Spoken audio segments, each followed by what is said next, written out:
अक्सर हम सबके घर में कोई ना कोई इंसान बीमार ज़रूर पड़ता है और हम इस समय हॉस्पिटल ही जाते हैं। लेकिन जब हॉस्पिटल के बहुत सारे चक्कर लगाने के बाद भी यूजुअली इंसान की तबीयत ठीक नहीं होती है या फिर कोई ऐसी प्रॉब्लम हो जाती है जो डॉक्टर या फिर कोई नॉर्मल इंसान डिटेक्ट ना कर पाए, तो हमें लगता है हम पे किसी ने काला जादू किया है, हम पे किसी ने भूत प्रेत छोड़ दिया है या फिर हम पे कोई भूत प्रेत हावी हो गया है। जिस मामले में हम किसी तांत्रिक, किसी बाबा के पास ही विजिट करते हैं। लेकिन ज़रूरी नहीं, जब भी आपकी तबीयत खराब हो तो आपको किसी बाबा या तांत्रिक के पास जाना ज़रूरी ही है। कभी कभार आपके लिए ये सब कुछ बहुत ही ज़्यादा भयानक भी हो सकता है। मैं ऐसा क्यों कह रहा हूँ, ये आप आज के इस इंसिडेंट में जानने वाले हैं, जो कि है बेंगलोर का। अक्सर ऐसा माना जाता है कि भूत प्रेत जो होते हैं उनको कोई तांत्रिक बाबा ही उतार सकता है। व्हाट इफ़ आपकी प्रॉब्लम इससे थोड़ी छोटी हो, लेकिन किसी तांत्रिक बाबा के पास जाके ये बढ़नी शुरू हो जाए। चलिए शुरू करते हैं।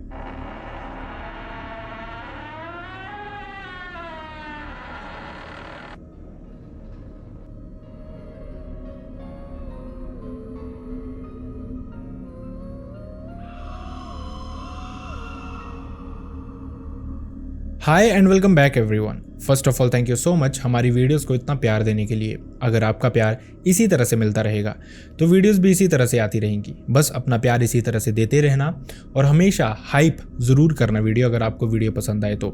और साथ ही आप सजेशन भी दे सकते हैं कमेंट बॉक्स में। अगर आपको कुछ वीडियोज़ में अच्छा लगता है तो आप अच्छा बता सकते हैं। अगर आप चाहते हैं कि हम कुछ इम्प्रूव करें तो हम वो इम्प्रूव भी करने वाले हैं। अब बढ़ते हैं इंसिडेंट की तरफ। आज का ये इंसिडेंट है बेंगलोर का और ये इंसिडेंट हमारे साथ शेयर किया राहुल नाम के एक इंसान ने। राहुल ने बताया इस सब की शुरुआत उनके साथ हुई थी 2015 के आसपास, जब राहुल 12th क्लास में थे। इंसिडेंट में बढ़ने से पहले मैं आपको राहुल के बारे में थोड़ा सा बता दूं। राहुल ने बताया कि इससे पहले वो एकेडमिक्स में बहुत ही ब्रिलियंट स्टूडेंट थे, मतलब कि हर क्लास में फर्स्ट आना, हर टीचर का फेवरेट स्टूडेंट होना और अपने माता पिता को हमेशा प्राउड फील करवाना, इस तरह का स्टूडेंट था राहुल।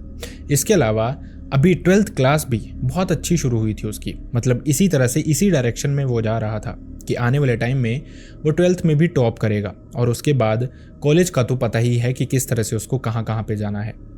लेकिन राहुल ने बताया कि जब ये मिड ईयर था, मतलब कि 12th में हुए उसको 5 से 6 महीने हो गए थे, सब कुछ वैसा ही जा रहा था जैसे पिछली क्लासेस में जा रहा था। अचानक से उसकी तबीयत खराब होनी शुरू हो जाती है, मतलब कि वो बहुत बीमार रहने लग पड़ा था। कभी कभार उसको उसका सर बहुत भारी लगने लग पड़ा था। इसके अलावा कुछ ऐसी छोटी मोटी चीज़ें उसके साथ होती रह रही थी जो उसको हमेशा परेशान ही रख रही थी। इसी के चलते वो अपनी पढ़ाई पे कंसंट्रेट नहीं कर पा रहा था। इसके अलावा स्कूल से भी उसको बहुत सारी छुट्टियां करनी पड़ती थी। इनफैक्ट कभी कभार अगर स्कूल जाता भी था तो कभी वो बेहोश हो जाता था, तो कभी उसकी तबीयत बहुत ख़राब हो जाती थी।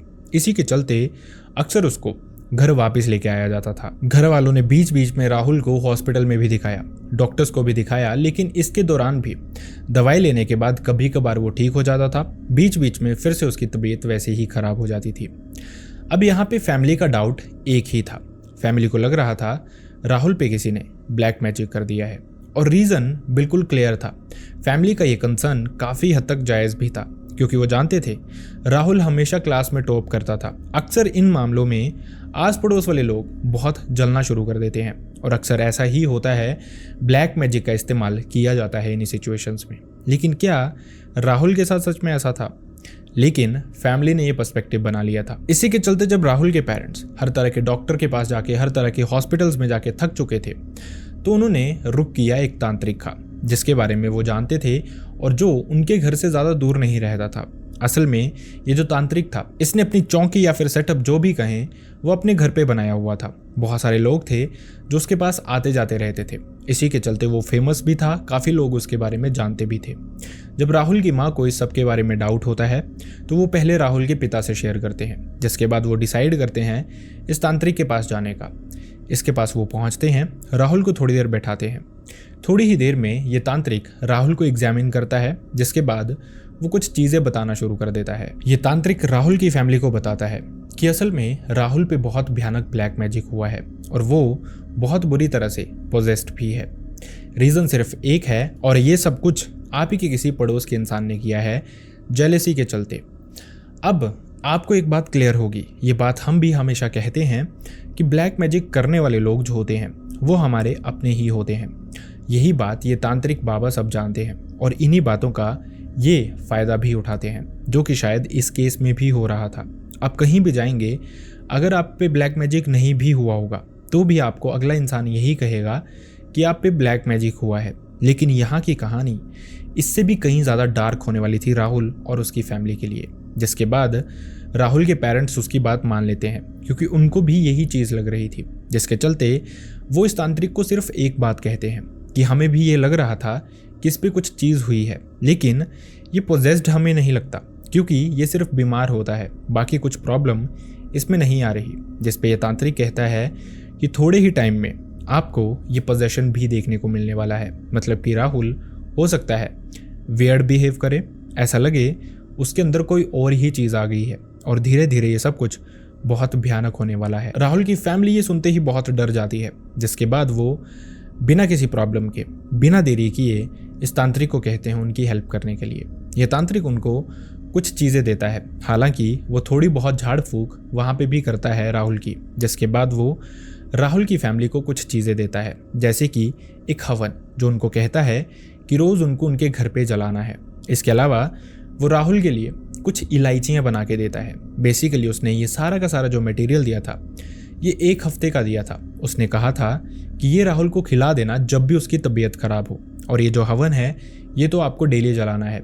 1 हफ्ते बाद मेरे पास वापस आना, बताना कि चीज़ें आगे बढ़ी या बेटर हुई या नहीं। उसने बताया था कि धीरे धीरे राहुल पोजेस्ड होना शुरू होगा और वहीं से हम सोल्यूशन की तरफ जा सकते हैं, क्योंकि ये चीज़ें धीरे धीरे बढ़ रही हैं और जब तक राहुल पे ये हावी नहीं हो पाएंगी तब तक हम इनको निकाल भी नहीं पाएंगे। इसी सब के चलते फैमिली वापस आती है। स्पेसिफिकली राहुल की जो माँ थी वो उसके साथ आई थी। वो घर वापस जाती हैं राहुल को लेके, जिसके बाद घर पे वो ये हवन जलाना शुरू कर देते हैं डेली। देखते देखते पहले से दूसरे दिन ही राहुल की तबीयत ठीक होने लग पड़ती है। धीरे धीरे वो बहुत ही ज़्यादा एक्टिव हो जाता है। फैमिली को लगता है शायद सब कुछ बेटर हो रहा है। देखते देखते 4 से 5 दिन निकल जाते हैं और राहुल को कोई प्रॉब्लम ही नहीं लग रही थी। ऐसा लग रहा था सब कुछ ठीक हो गया है। फैमिली भी खुश थी कि जिस तांत्रिक के पास वो गए थे वहाँ से उनका सोल्यूशन होना शुरू हो गया है और अब उनको टेंशन लेने की बिल्कुल भी ज़रूरत नहीं है। देखते ही देखते 5वां दिन निकलता है, 6ठा दिन आता है। 6ठी रात स्पेसिफिकली जब राहुल रात को डिनर करता है, उसके बाद उसको ऐसा लगने लगता है कि उसकी तबीयत ख़राब हो रही है। लेकिन फैमिली डिसाइड कर चुकी थी कि अगले दिन उनको इस तांत्रिक के पास नहीं जाना है, क्योंकि उनकी प्रॉब्लम्स का सोल्यूशन हो चुका है। वो नहीं चाहते चीज़ें ज़्यादा खींचें और राहुल को और भी छुट्टियाँ करनी पड़े। लेकिन 6ठी रात को ही ये चीज़ें भयानक होनी शुरू हो गई फिर से। राहुल का सर बहुत भारी लग रहा था उसको, वो अजीब सा फील कर रहा था। उसे लग रहा था कि वो बीमार हो गया है और उसे बहुत तेज़ नींद आ रही थी। ऐसा माना जाता है कि जब किसी इंसान पे पोजेशन हुआ होता है, जब किसी इंसान पे कोई चीज़ हावी होनी शुरू होती है तो सबसे पहले उसका सर भारी होना शुरू हो जाता है। कुछ ऐसी ही चीज़ें राहुल के साथ होनी शुरू हो गई थी, जिसके बाद राहुल की माँ समझ गई थी शायद चीज़ें बिल्कुल ठीक नहीं हुई हैं। तो वो फटाफट से अपने पूजा घर में जाते हैं, वहाँ से ये इलायची उठाते हैं, राहुल को खिला देते हैं। देखते देखते राहुल को थोड़ी ही देर में नींद पड़ जाती है, जिसके बाद अगली सुबह राहुल की नींद खुलती है। लेकिन वो ये सब कुछ देख के बहुत शॉक्ड था जो कुछ भी उसके अराउंड हो रहा था। उसने देखा कि उसके सारे के सारे फैमिली मेम्बर्स उठे हुए हैं। ये बहुत अर्ली मॉर्निंग थी अभी। सब बहुत परेशान लग रहे थे, सब बहुत डरे हुए लग रहे थे और एक तरह से तैयार हो रहे थे कहीं जाने के लिए। राहुल उठते ही अपनी माँ को पूछना शुरू करता है कि आखिरकार मैटर क्या है, ये सब कुछ हो क्या रहा है। राहुल की माँ उसको पूछती है कि क्या तुझे कुछ भी याद नहीं। राहुल समझ ही नहीं पा रहा था कि आखिरकार ये सब कुछ हो क्या रहा है। रात को तो इलायची खा के वो बिल्कुल ठीक सो गया था, अगले दिन सुबह वो फ्रेश भी फील कर रहा था। तो आखिरकार इन बिटवीन हुआ क्या, ये फैमिली इतनी टेंस्ड क्यों है। तभी जब राहुल पूछता है तो उसकी माँ कहती है तू भी तैयार हो जा, उस तांत्रिक के पास जाना है। ये जो बात थी ये राहुल को फिर से खटक रही थी, क्योंकि पिछले ही दिन उन्होंने डिसाइड किया था कि वो इस तांत्रिक के पास अब नहीं जाएंगे। अब उसकी माँ उसको चलने के लिए कह रही थी। राहुल जब पूछता है तो उसकी माँ उसको कुछ बताती है और ये सुनने के बाद राहुल के पैरों तले से ज़मीन ही खिसक गई। राहुल की माँ ने बताया रात को जब वो सो गया था उसके पेरेंट्स भी अपने कमरे में सोने चले गए थे। लेकिन कुछ ही घंटों में लगभग 12:30-1 बजे के अराउंड उनको राहुल के दरवाजे की बैंग होने की आवाज़ सुनाई दे रही थी। ये आवाज़ बहुत ज़ोर से थी और वो बहुत डर चुके थे। उनको लग रहा था राहुल शायद फिर से बीमार हो गया है या फिर उसको कुछ हो गया है। उसके पेरेंट्स भागते हुए जैसे ही राहुल के दरवाजे पे पहुंचे, जो मंजर उन्होंने देखा वो और भी ज़्यादा अजीब था और वो ये मंजर डाइजेस्ट ही नहीं कर पा रहे थे। उन्होंने बताया कि राहुल का दरवाज़ा खुला था और वो अपने खुले हुए दरवाजे को ही बैंग किए जा रहा था। जब उन्होंने पूछा कि राहुल क्या हुआ, तो राहुल उनकी तरफ देख के सिर्फ मुस्कुराए जा रहा था। आखिरकार ये सारा का सारा मैटर क्या था? जब उसके फैमिली मेंबर्स ने उससे फिर से पूछने की कोशिश की कि आखिरकार मैटर क्या है और वो इस तरह से बिहेव क्यों कर रहा है, तो इस सब पे भी राहुल कोई जवाब ही नहीं दे पा रहा था। वो बस स्माइल दे रहा था और आसपास घूम रहा था जैसे वो बहुत ही ज़्यादा खुश है। ये जो मैटर था ये फैमिली के समझ में नहीं आ रहा था। वो थक चुके थे इस सब से। वो नहीं जानते थे कि अब उनको क्या करना है। वो क्लियरली देख पा रहे थे, जैसा उस तांत्रिक ने बताया था, राहुल के शरीर पे शायद कुछ और चीज़ ही हावी हो गई थी, लेकिन वो क्या थी वो नहीं समझ पा रहे थे। वो बार बार राहुल से पूछने की कोशिश करें और राहुल बस यहाँ वहाँ घूमे जा रहा था और देखने में लग रहा था जैसे वो बहुत ही ज़्यादा खुश है। इस तरह का बिहेव राहुल ने कभी भी नहीं किया था। ये सब कुछ बहुत स्ट्रेंज था और उसकी फैमिली बहुत ही ज़्यादा डर चुकी थी। मतलब राहुल को इतना रिलैक्स्ड देख के इतनी लेट नाइट को वो समझ नहीं पा रहे थे उनको क्या करना है।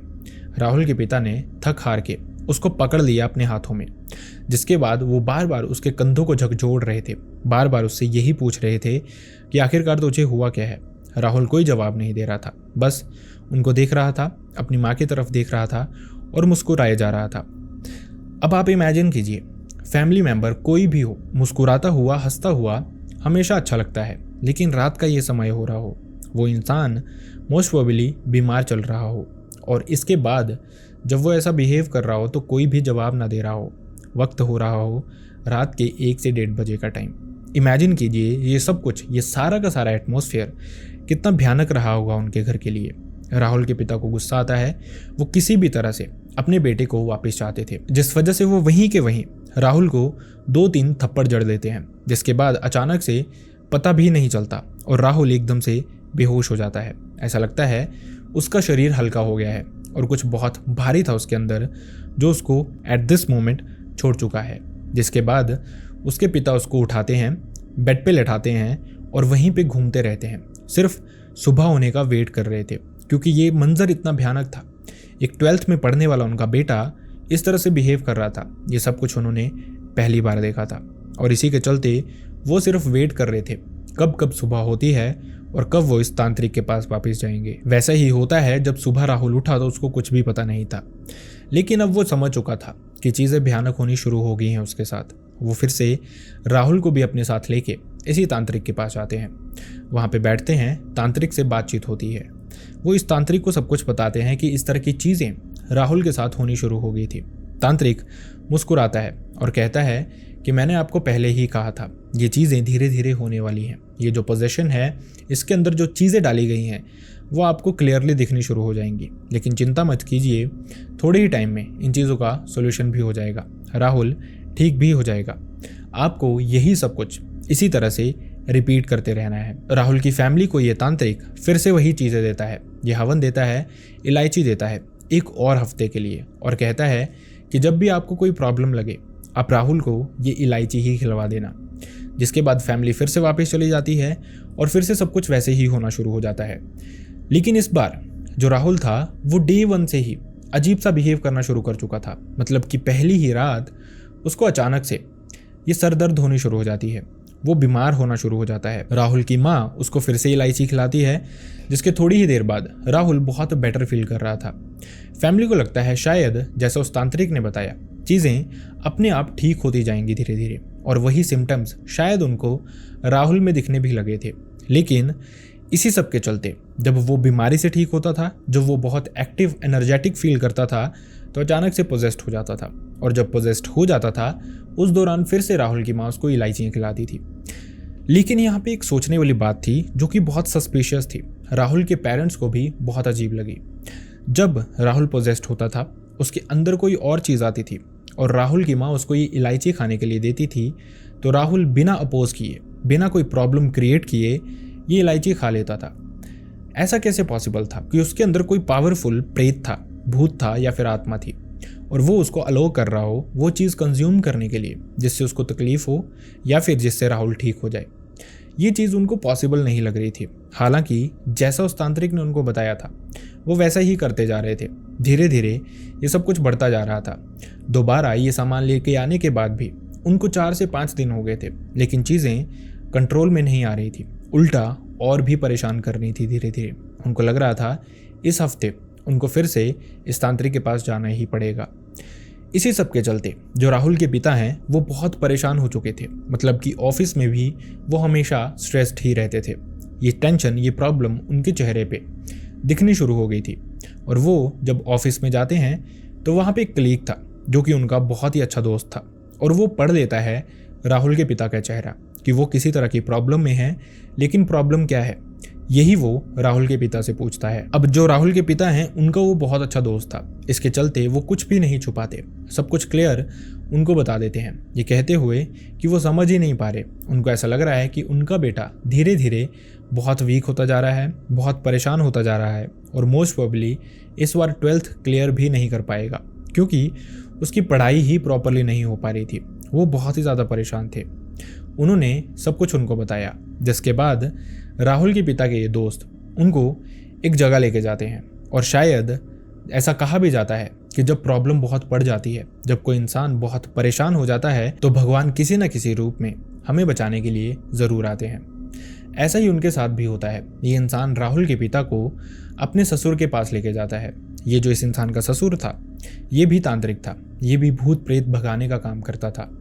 जब वो वहाँ पे जाते हैं तो डिस्कशन होता है, वो सब कुछ उनको बताते हैं, जिसके बाद वो उसको कहते हैं कि अगले दिन वो राहुल का कुछ कपड़ा लेके आए। वो राहुल को ना लेके आए, सिर्फ उसका कुछ कपड़ा लेके आए। वही राहुल के पिता अगले दिन करते हैं। राहुल की एक शर्ट लेके जाते हैं और शाम को ऑफिस ख़त्म होने के बाद अपने इसी कलीग के साथ उसके ससुराल जाते हैं, जहाँ पे ये जो इंसान था ये चेक करना शुरू करता है कि आखिरकार राहुल के साथ प्रॉब्लम्स क्या हैं। इस इंसान ने बताया कि राहुल को पिछले 10 से 11 दिनों से कुछ प्रॉब्लम्स आ रही हैं, लेकिन राहुल के पिता बताते हैं कि ऐसा नहीं है। राहुल इस तरह का बिहेव राहुल के साथ, इनफैक्ट ये जो चीज़ें हुई हैं ये लगभग 2.5 से 3 हफ्ते पहले से हो रही हैं। लेकिन ये इंसान फिर से कहता है कि ऐसा हो ही नहीं सकता। मैं इसको देख के क्लियरली कह सकता हूँ कि इसके साथ जो चीज़ें हो रही हैं वो 10 से 11 दिन से ही हो रही हैं। आखिरकार कुछ ऐसा बताइए जो कि पिछले 10 से 11 दिनों में हुआ हो राहुल के साथ। तभी के तभी ये जो राहुल के पिता हैं वो उनको बताते हैं कि 10-11 दिन तो उनको इस तांत्रिक के पास जाते हुए हो गए, जिसने उनको चीज़ें दी थी और जिसकी वजह से उनको लग रहा था कि राहुल शायद धीरे धीरे ठीक हो रहा है। तभी ये जो तांत्रिक थे जिनके पास वो अभी गए थे वो उनको कहते हैं कि बेटर होगा वो राहुल को लेके आएँ और वो सारी चीज़ें लेके आएँ जो भी उस तांत्रिक ने उनको दी हैं। यही राहुल के पिता अगले दिन करते हैं। अगले दिन वो अपने साथ अपनी वाइफ और राहुल को भी लेके जाते हैं। जब वो राहुल को वहाँ पे बैठाता है तो वो फिर से वही बात कहता है, मैं आपको कह रहा था कि आपके बेटे के साथ ये चीज़ें पिछले 10 से 11 दिन से ही हो रही हैं, उससे पहले इसके साथ ऐसा कुछ भी नहीं था। आखिरकार ये प्रॉब्लम क्या थी यही नहीं समझ पा रहे थे वो, कि पिछले 10 से 11 दिनों से तो इस चीज़ का सोल्यूशन हो रहा है। उनको लग रहा है, या फिर उस तांत्रिक ने भी बताया, ये चीज़ें तो बहुत पहले से हो रही हैं। यही डिस्कशन चल ही रहा था कि ये जो तांत्रिक थे ये सामान मांगते हैं जो उस तांत्रिक ने उनको बना के दिया था। वो देखते हैं और मुस्कुरा के उनकी तरफ देखते हैं कि आप लोग गलत जगह फंस गए थे, आप सोल्यूशन करवाने गए थे लेकिन प्रॉब्लम तो वहीं से शुरू हुई है। उन्होंने एक बहुत भयानक सच बताया इनको, क्योंकि वो खुद भी तांत्रिक थे और वो जानते थे कि तांत्रिक किस तरह के खेल खेलते हैं लोगों के साथ, किस तरह से लोगों को लूटने का काम करते हैं। उन्होंने बताया कि असल में जिस तांत्रिक के पास आप गए थे उसने जो चीज़ें खाने के लिए दी थी उन्हीं में ये चीज़ें थी, जिसकी वजह से राहुल पजेस्ड हुआ था। और इसका मोटिव सिर्फ एक था कि आप बार बार इसके पास जाते रहो, बार बार इसको पैसे देते रहो और फिर भी आपका सोल्यूशन ना हो, राहुल इसी तरह से परेशान ही रहता रहे। लेकिन बीच बीच में आपको कुछ ऐसे सिग्नल्स मिले जिनसे आपको लगे कि राहुल बेटर हो रहा है और आप फिर से उसी के पास जाओ। और तभी से ये चीज़ें भयानक भी होनी शुरू हुई थी उनके साथ। इन्होंने बताया कि असल में राहुल को तांत्रिक के पास लेके जाने की ज़रूरत नहीं थी, उस बच्चे को नज़र लगी थी जो कि आप घर पे खुद भी उतार सकते थे, किसी बुजुर्ग से उतरवा सकते थे, लेकिन आपने चूज़ किया एक तांत्रिक के पास जाना, और वो भी बहुत जल्दी, जब शायद आपको थोड़ा कंट्रोल करना चाहिए था। और ऊपर से जो तांत्रिक आपने चूज़ किया वो भी गलत था। जिसके बाद राहुल ने बताया कि इन्होंने ये सारी की सारी चीज़ें वहीं पे फेंकवा दी। उन्होंने कुछ भी और चीज़ खाने से मना किया। इनफैक्ट उन्होंने सिर्फ ये कहा कि इसको बोलो कि रोज़ ये हनुमान जी की पूजा करे। इसके अलावा राहुल के पिता अगले ही दिन उसी तांत्रिक के पास फिर से जाते हैं, उसको मारते हैं, पीटते हैं। इसके अलावा एक पुलिस कंप्लेंट भी उसके अगेंस्ट हुई। जिसके बाद राहुल ने बताया कि ये मामला थोड़ी दिन चला, उसके बाद सॉर्ट आउट हो गया, लेकिन धीरे धीरे हनुमान जी की पूजा करते करते राहुल भी रिकवर कर गया। जिसके बाद से अब लगभग 9 से 10 साल हो चुके हैं सारे इंसिडेंट को, लेकिन राहुल के साथ ऐसा कुछ भी नहीं हुआ। और राहुल ने यह भी बताया कि हम अपनी ऑडियंस को मैसेज दें कि आपको किसी बाबा या फिर तांत्रिक के पास तब तक नहीं जाना चाहिए जब तक आपको ये लगे कि शायद अब ये लास्ट सोल्यूशन ही है, उसके अलावा कुछ भी नहीं हो पा रहा। अदरवाइज हो सकता है आपके साथ भी कुछ ऐसा हो जो राहुल और उसकी फैमिली के साथ हुआ। आई रियली होप आपको इस इंसिडेंट से कुछ सीखने को मिला हो। अगर आपको वीडियो पसंद आया है तो वीडियो को लाइक करना ना भूलें, चैनल को सब्सक्राइब करना ना भूलें। एंड अनफॉर्चुनेटली मैं चाहता नहीं किसी के साथ भी ऐसा कोई भी इंसिडेंट हुआ हो, लेकिन अगर आपके साथ आपके किसी रिलेटिव, नोन, भाई बहन, फ्रेंड या फिर नेबर किसी के साथ भी ऐसा कोई भी इंसिडेंट हुआ है जो आप चाहते हैं मैं यहाँ पे नरेट करूँ, लोगों तक पहुँचाऊँ, जिससे आपको कुछ सीखने का मौका मिले, तो आप मेरी मेल आईडी या फिर इंस्टाग्राम दोनों पे मुझसे शेयर कर सकते हैं। दोनों का लिंक आपको मेरे डिस्क्रिप्शन बॉक्स में मिल जाएगा। See you next time in the next video. Bye bye.